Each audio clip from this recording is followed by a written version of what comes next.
In October 2019, U.S. Special Forces executed a decapitation strike on Abu Bakr al-Baghdadi.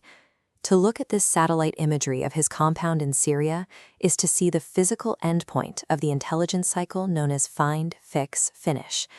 The clandestine community located him, the find, and locked down his coordinates, the fix. But knowing exactly where a high-value target is hiding is only 2/3 of the equation. The intelligence community gathers the data, but the military still has to execute the finish with absolute reliability. That final step becomes extraordinarily difficult when targets are buried deep inside sophisticated, heavily layered anti-access and area denial defense networks. To complete the finish phase in these environments, the precision of human and signal intelligence must be paired with a kinetic delivery mechanism that can reliably survive the flight and reach the target. This is the AGM-158 Joint Air-to-Surface Standoff Missile, or JASSM. It is the Department of Defense's premier conventional, stealthy, air-launched ground attack weapon. The scale of this program is massive. According to the fiscal year 2025 budget estimates, the total acquisition cost sits at nearly $23.9 billion, designed to build an inventory of over 12,800 units. The JASSM operates as a continuously evolving family of systems, with engineers integrating upgrades directly onto active assembly lines.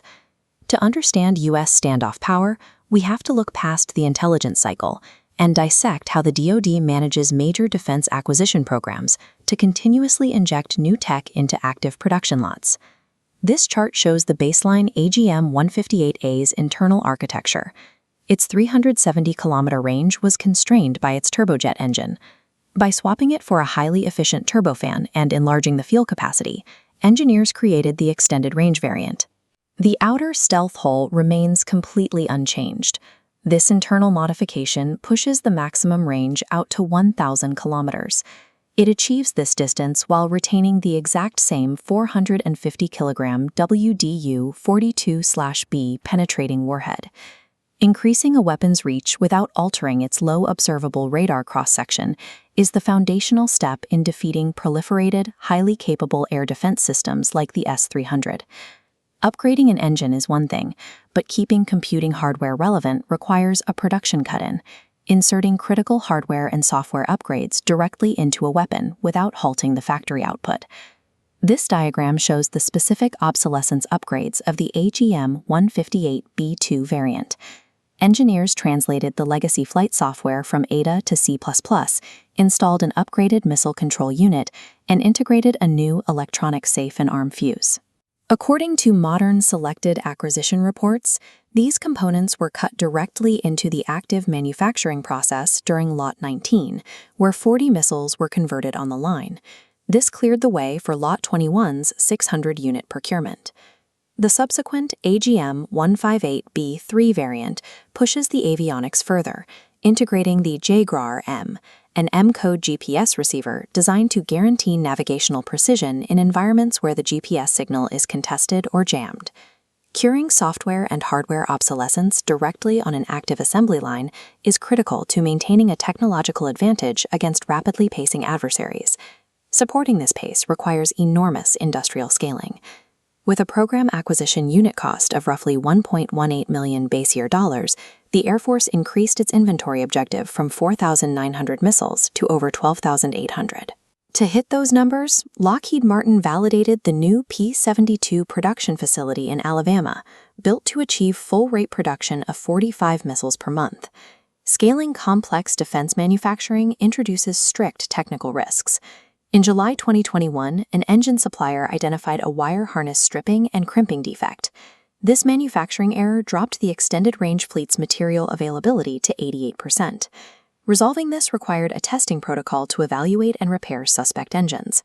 The program office and Lockheed Martin analyzed 47 assets, eventually restoring missile availability to 99.2% by late 2023. Scaling a major defense program requires the relentless hunting of supply chain anomalies to guarantee the fleet will actually ignite when the button is pushed.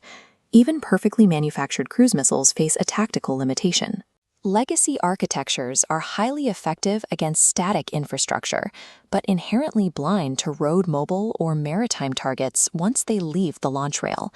The AGM-158D, or Extreme Range variant, addresses this. This wireframe shows the integration of Swarm Family 2 radio arrays and advanced data link antennas, pushing the weapon's reach to approximately 1,800 kilometers. The critical hardware at play here is the Beyond Line of Sight Weapons Data Link. This allows the missile to receive continuous real-time coordinate updates from external sensors while deep into its flight path.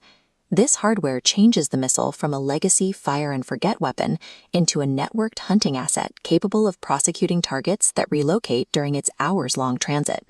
Deploying these heavy systems requires significant lift.